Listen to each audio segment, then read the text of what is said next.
Welcome to the Primal Persistence Podcast, the podcast where I will give you health and fitness tips for your journey toward health and fitness through knowledge from me and guests that we both can learn from.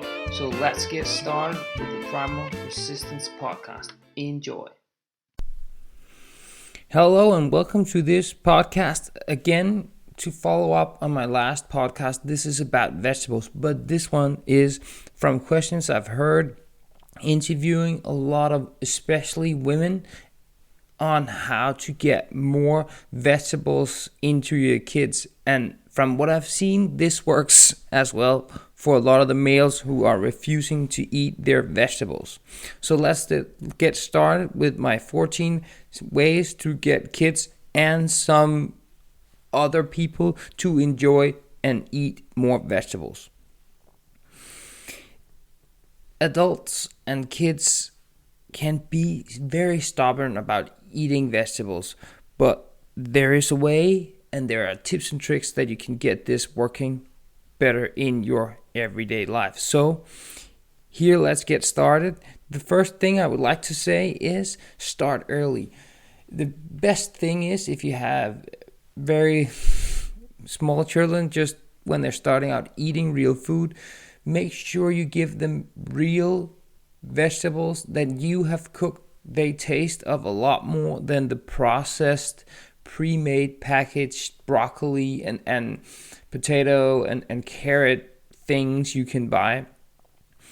The real broccoli that you boil up yourself and mash up with some butter is a lot better than the pre-made packaged stuff you can make.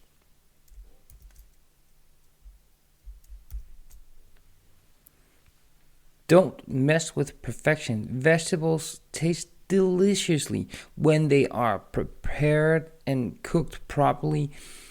They are a world-class, one of the best nutritional things you can ever get. Knowing how to cook your vegetables so they are delicious is the key thing to getting kids to like them. For example, roasted cabbage is by far so much more delicious than if you boil cabbage. Boiled cabbage just doesn't taste any good. It's a little foul if you ask. Very bad if you ask me. So cook them, roast them, fry them in the pan in some good duck fat or leftover bacon grease, lard. Caramelized beets are incredible compared to beets that are cooked or overcooked or boiled. It just can't compare. Caramelized beets are fantastic. Slightly dressed green salad with some fresh spinach and raw carrots and still very nice crisp green beans, fresh corn, broccoli steamed to a slightly green, but no further than this, and served with butter and salt. You can hear this. It just sounds a lot better. They are delicious and most children will love them. Give them the chance and this will work 100%. But if you serve them poorly cooked vegetables, they will hate it. They who like overcooked broccoli, boiled Brussels sprouts, overly chemically dressed coleslaw dressings, and a tough eggplant skin like chewing gum. All these are very bad. So remember, don't mess with perfection. Keep it simple and make fantastic vegetables. Set a fantastic example. This is just, I cannot stress this anymore. By far the best predictor of a child's eating behavior is the eating behavior of their parents. So if you eat healthy greens, carrots, broccoli, and you love it and you enjoy it when it's served, then your kids will love this. So if healthy foods are related and thought of as a fantastic and a basic thing in your household, then your kids will expect that this should be something that are there. Kids eat what they know. They eat and they won't ask for a special meal if they don't know it's an option. Make food fun. This is a thing that I try to do, but I'm not the best at it, but I know it works.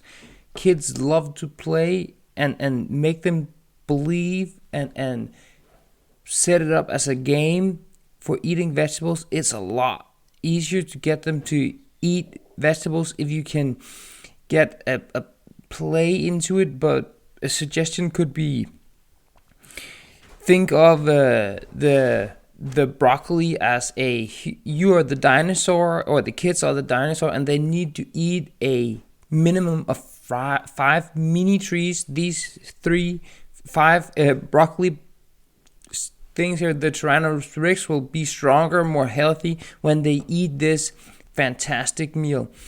Relating healthy foods to things that kids already know, their favorite game, their favorite iPad show or TV show, it will make a huge change in getting them to eat and be more involved in the eating.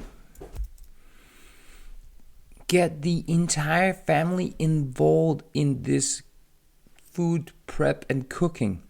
Children are so much more interested in the meal if they know what's going on and what's in it. So split things up so that when you're cooking a pot of some kind of stew, make sure that you don't try to hide the broccoli or the carrots, but make it chunks so they can see what it is, and let them be involved cutting up the funny chunks of broccoli. So taking your kids to the grocery market, to the farmer's market, to the finding the vegetables, and let them pick out something they think that's fun for them, and then let them cook them, and being in the kitchen, let them clean the carrots, snap the beans, mix the dressing, or set it aside because they would like to use their own spoon to drizzle over. It just makes it a lot easier for your kids if they're involved in the cooking, and this helps a lot.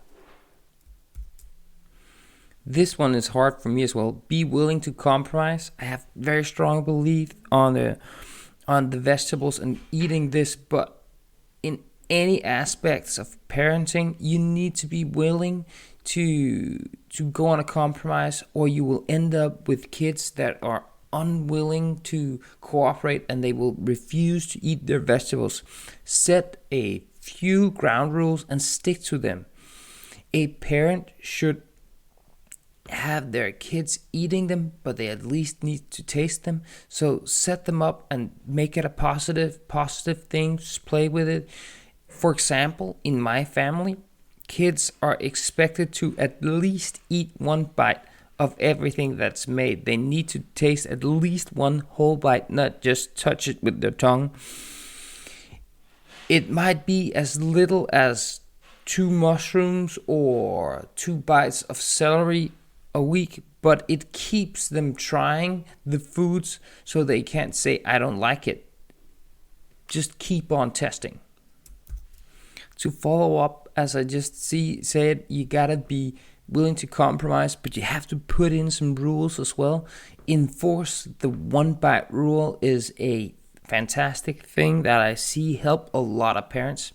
And research have constantly shown that children have to be shown or taste and be exposed to a new food 8 to 10 times before they will accept it.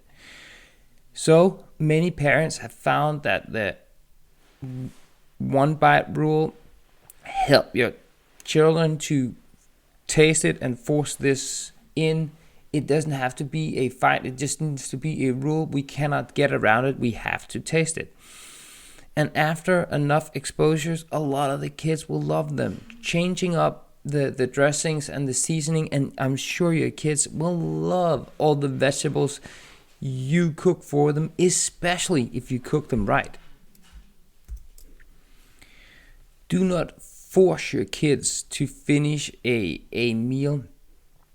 One bite is so different from finishing your entire plate. We don't need to teach our kids to overeat. A lot of the times they will learn this on their own. One of the biggest misconceptions among parents is that forcing your child to eat he or she's food that they don't like will get them to change their behavior. This is not true. If they taste it and you just keep on doing it in smaller amount, this will work. Taking up the fight all the time, however, will get your kids to have a negative experience around vegetables or meals in general, and this just won't work, and they'll get picky and they don't want to eat anything because they're scared of this negative feeling. So require one bite and try to stay away from a fight. I'm very bad at this. I'll take a fight a lot of the times, but I'm trying to reinforce just one bite and then let's take it from there and try again. Model good habits for your kids. It's crucial that you show what good food habits is and how you want your kids to act around food.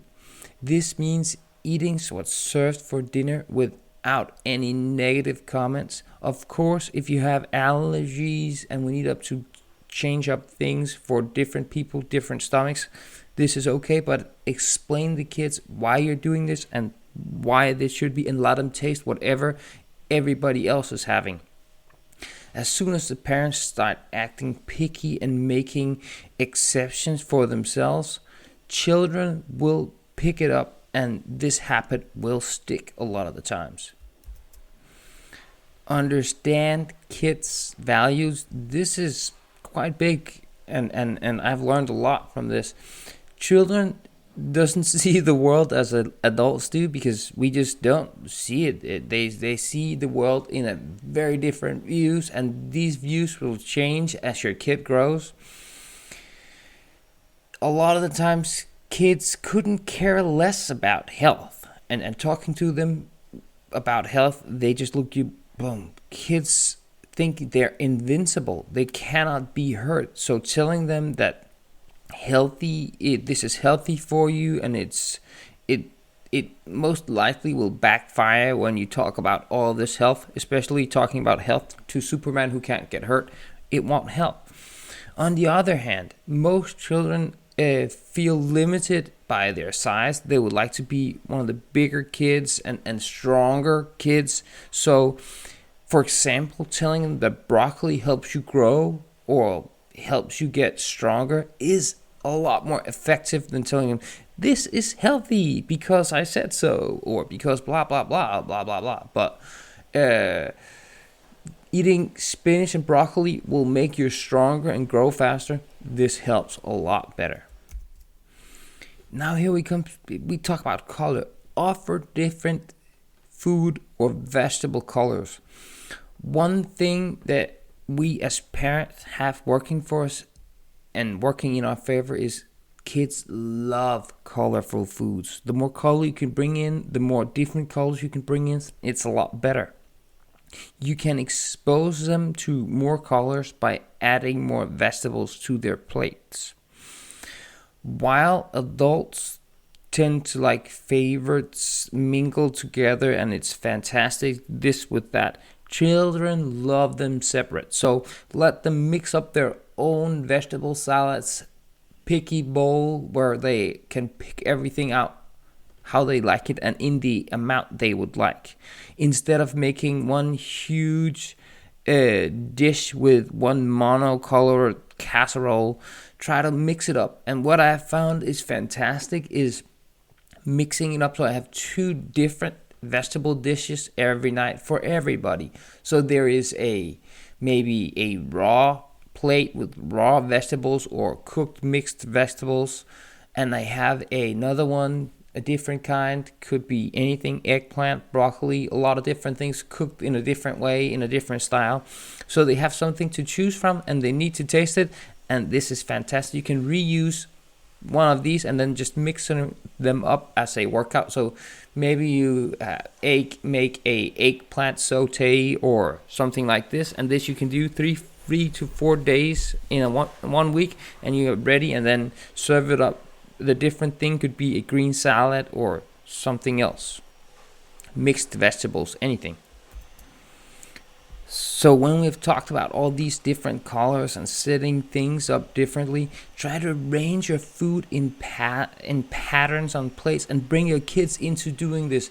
Making small houses, cars, this is another reason why to cook the vegetables separately and have them in different styles and if different bowls. Kids love their food in design them in patterns and making it up and making it fun so they can eat an entire house of carrots. Unlike adults who we prefer our foods easy, mixed up, centered on the plate, looking fine. This is my chef background, looking fine, popped up with a little height and looking very nicely. But kids, they like their things separate and made up with the peas smiley face in the middle of the plate. So try to bring your kids in, so when you serve things up, try to make houses and all these different things so you can make a fantastic meal. Same thing, just set up for a lot more fun. So now let's get to one of my absolute favorites, mixing it up. Use cooking grease, garlic, butter, bacon, all these great taste, vinegar, good natural source of fat like olive oil and all these, mixing it up. It's just fantastic. And there's nothing worse than a unflavored vegetable that just makes this doesn't like cooking wrong. Kids doesn't like this. For a picky child, the most important thing is to get he or she comfortable and familiar with this rejected food. If this means that you need to serve it up with something she or he enjoys, like cheese is huge here, bacon is huge here, it's fine. I encourage you to use ingredients that are as close to real food and things that they like. Like here in this house, cheese is fantastic, bacon is fantastic. So stay away from all the processed stuff and use real food, as this will just make it a lot easier for the kid. And if they love the cheese, and if you then grill the cheese, the celery or the broccoli with a little cheese on top, this will just help them a lot more. And the kids can 90% of the times handle the extra calories because they are just moving a lot more. And if this helps them to enjoy and love spinach or broccoli, then this is the best thing you can do for them. So here, let's end up with the last thing that I have on my notes here. It is keep at it. Some children will be more difficult than others, and if you're starting late, it can be a lot more difficult. And sometimes you just need more effort and more patience, but it will work. You just need to keep at it. It's important to realize, however, that the habits that they will develop here at a young age will stick with them for adulthood, for the rest of their life. So if you can teach them that every meal is filled with great tasting vegetables, and a real meal isn't good without a good chunk of vegetables, then you can, in my opinion, teach your kids anything better than this. If it's just a natural part of their life that they will pick up vegetables as the primary snack and thing, it is fantastic. not only for your sake but for their sake. This will solve so many things and will help their picky eating problem, and if you can eliminate this as early as possible, it is fantastic.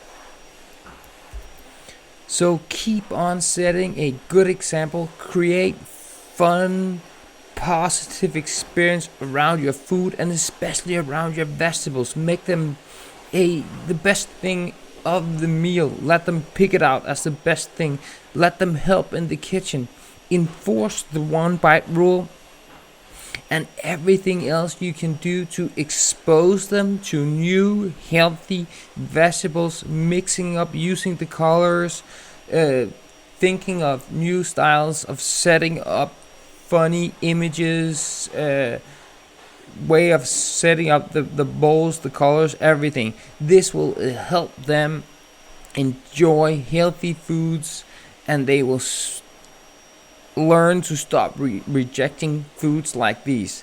So, as the name of this podcast is, Primal Persistence, then you need to get into yourself and say your persistence will pay off. Keep on going. Being it kids, big or small, men who don't want to eat vegetables, a lot of these rules work there as well. So keeping at it and helping them getting this into their diet is so important. And keep at it. If you have any questions, or if you know anybody who can use these advice to get vegetables in their diet, help me share this, like this, give it 5 stars. It helps me tremendous getting the message out for people with kids and without kids, learning to have a more healthy lifestyle and learning to enjoy real food and getting this as the medicine, as your primary way of staying healthy and strong. So share this, like it, comment, and go to online, crodeo.dk. Here you will see the blog post from here, and you can find links, and all the tips I have talked about today will be in there as well. So thank you very much for listening to another podcast from the Primal Persistence Podcast.